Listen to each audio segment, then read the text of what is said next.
السلام علیکم ورحمۃ اللہ وبرکاتہ۔ بسم اللہ الرحمن الرحیم۔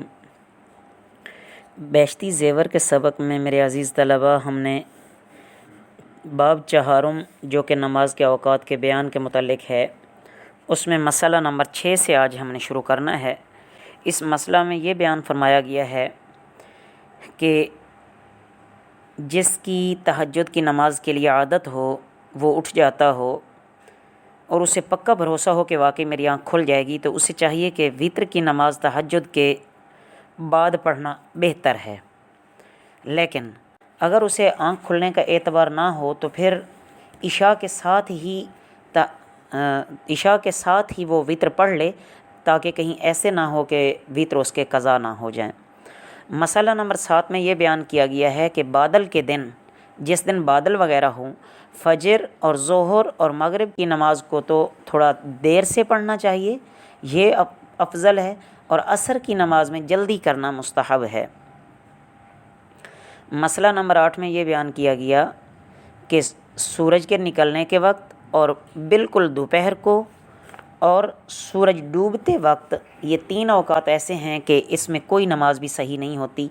البتہ عصر کی نماز اگر نہ پڑھی ہو تو پھر وہ سورج کے اسی دن کی عصر کی نماز سورج کے غروب ہوتے وقت بھی پڑھ لی جائے تو وہ ادا ہو جاتی ہے۔ باقی ان تینوں اوقات میں سورج کے نکلنے کے وقت یعنی طلوع آفتاب کے وقت، عین زوال کے وقت اور عین غروب آفتاب کے وقت، ان تینوں اوقات میں سجدہ تلاوت کرنا بھی مکروہ اور منع ہے۔ مسئلہ نمبر 9 میں یہ بیان فرمایا گیا ہے کہ فجر کی نماز پڑھ لینے کے بعد جب تک سورج نکل کر اونچا نہ آ جائے تو اس وقت تک نفل نماز پڑھنا بھی مکروہ ہے۔ البتہ سورج نکلنے سے پہلے اگر کوئی قضا نماز پڑھنا چاہے اور اگر کوئی سجدہ تلاوت کرنا چاہے تو یہ درست ہے، اور جب سورج نکل آیا تو جب تک ذرا روشنی نہ ہو جائے یعنی واضح طور پر وہ طلوع نہ ہو جائے تو پھر قضا نماز بھی درست نہیں۔ ایسے ہی عصر کی نماز کے بعد یعنی جب عصر کی نماز پڑھ لی تو اس کے بعد کوئی نفل نماز پڑھنا جائز نہیں ہے۔ البتہ قضا اور سجدہ کی آیت کا سجدہ کرنا یہ درست ہے، لیکن جب دھوپ بالکل پھیکی پڑ جائے تو یہ بھی درست نہیں، لیکن اس کی عادت نہیں بنانی چاہیے۔ اور ظاہری طور پر بھی عصر کی فرض نماز پڑھنے کے بعد اگر کوئی آدمی قضا نماز پڑھنا چاہتا ہے تو وہ ظاہری طور پر لوگوں کے سامنے یہ نہ پڑھتا رہے، ورنہ عمومی طور پر لوگ اس کو رسم و رواج میں تبدیل کر لیں گے اور عمومی طور پر یہ سلسلہ چل نکلے گا۔ مسئلہ نمبر 10، فجر کے وقت سورج نکلنے کے ڈر سے کہ ایک آدمی دیر سے آیا پڑھنے، وہ یہ ڈر رہا ہے کہ کہیں ایسے نہ ہو کہ سورج نہ نکل آئے، تو اس نے جلدی کے مارے صرف فرض ادا کر لیے، تو اب اس کی چونکہ سنتیں رہتی ہیں، تو جب تک سورج اچھی طرح طلوع نہ ہو جائے تو اسے چاہیے کہ وہ سنتیں نہ پڑھے۔ جب صحیح روشنی ہو جائے سورج کی تو اس وقت وہ سنت وغیرہ جو نماز بھی پڑھنا چاہے پڑھ سکتا ہے۔ مسئلہ نمبر 11، جب صبح ہو جائے اور فجر کا وقت آ جائے تو 2 رکعت سنت 2 رکعت فرض کے سوا اور کوئی نفل نماز پڑھنا درست نہیں ہے، یعنی یہ مکروہ ہے۔ البتہ اگر کوئی قضا نمازیں پڑھنا چاہتا ہے یا سجدہ تلاوت کرنا چاہتا ہے تو یہ درست ہے، وہ کر سکتا ہے۔ مسئلہ نمبر 12، اگر فجر کی نماز پڑھنے میں سورج نکل آیا تو نماز نہیں ہوگی۔ سورج میں روشنی آ جانے کے بعد قضا نماز پڑھے، یعنی اگر ایک آدمی نماز پڑھ رہا ہے، اس نے جماعت لمبی کر لی یا خود اکیلے نماز پڑھ رہا ہے اور نماز لمبی کر لی، اتنے میں سورج نکل آیا تو اس کی یہ نماز نہیں ہوگی۔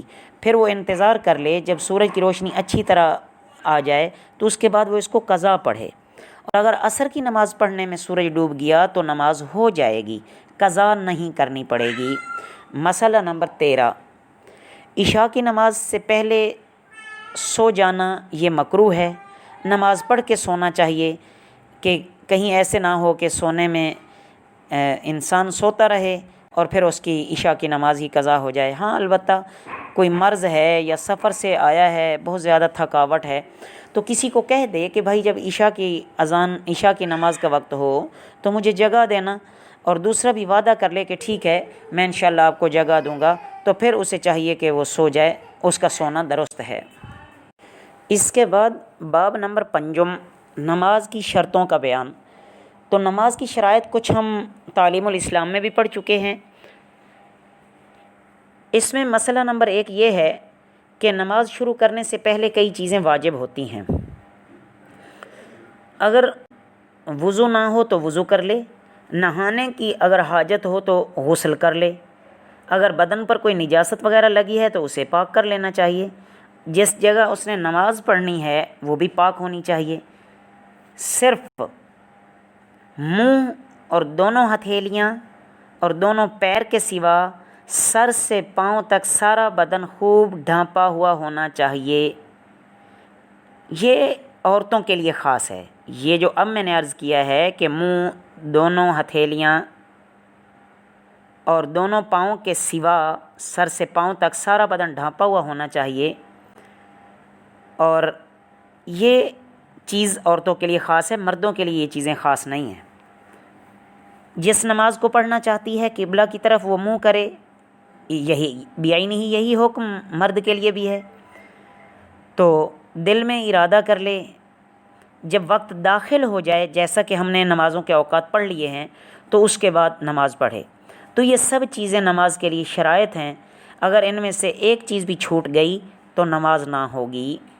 مسئلہ نمبر 2 یہ ہے کہ ایسا کوئی باریک کپڑا یا باریک دوپٹہ زیب تن کر لے کہ جس سے جسم نظر آئے، تو اس کو اوڑھ کر نماز پڑھنا بھی درست نہیں، نماز نہیں ہوگی۔ مسئلہ نمبر 3 سے انشاءاللہ ہم کل پڑھیں گے، یہاں تک اچھی طرح یاد کر لیں۔ وما علینا الا البلاغ المبین۔